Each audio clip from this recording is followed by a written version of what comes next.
Greetings to all. आज के चर्चा का विषय है कि जो मेटफॉर्मिन जो कि डायबिटीज़ की सबसे पॉपुलर मेडिसिन है, इसके और भी कई अन्य फायदे हैं।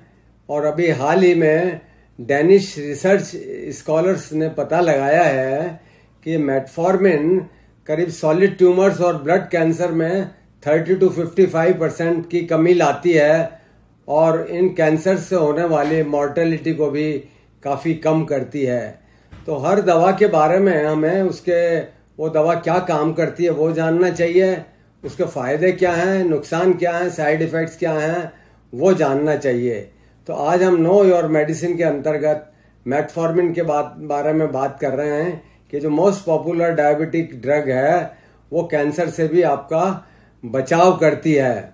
और बाकी जो इसके यूजफुल इफ़ेक्ट्स हैं वो उसका एंटी एजिंग इफ़ेक्ट है, ये आपके वेट लॉस में हेल्प करती है।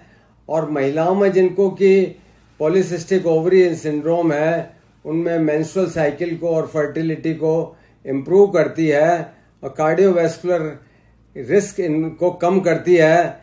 और न्यूरो प्रोटेक्टिव इफेक्ट भी है इसका, न्यूरो डिजेनरेटिव डिजीजेस को कम करती है। तो मेटफॉर्मिन इतने सारे यूजफुल काम कैसे करती है?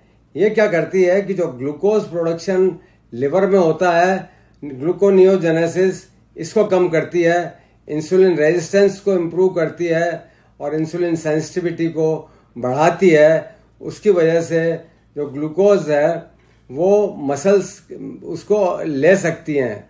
It increases the glucose Uptake bye muscles. और सेल्यूलर लेवल पे ये हमारे एनर्जी बैलेंस और सेल्यूलर मेटाबॉलिज्म को रेगुलेट करती है और इंटेस्टाइन में ग्लूकोज के एब्जॉर्प्शन को भी कम करती है। लेकिन इस दवा के कुछ साइड इफ़ेक्ट्स भी हैं, गैस्ट्रोइंटेस्टाइनल साइड इफ़ेक्ट्स हैं, नौशिया है, डायरिया है, डिहाइड्रेशन में, फीवर में। जब आपका ओरल इंटेक कम है तो इसको ना लें। और लंबे समय तक यूज़ में B12 डेफिशिएंसी हो सकती है, इससे आपको पेरिफेरल न्यूरोपैथी और एनीमिया हो सकता है। इसलिए डॉक्टर की सलाह के अनुसार समय समय पे आप विटामिन B12 लें।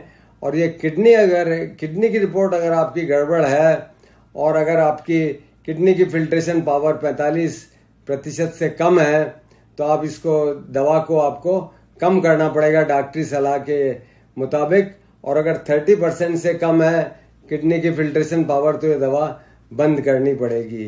तो इस तरह से आप मेटफॉर्मिन के बहुत सारे बेनिफिशियल इफेक्ट्स और साइड इफेक्ट्स के बारे में आप जान गए। Thank you.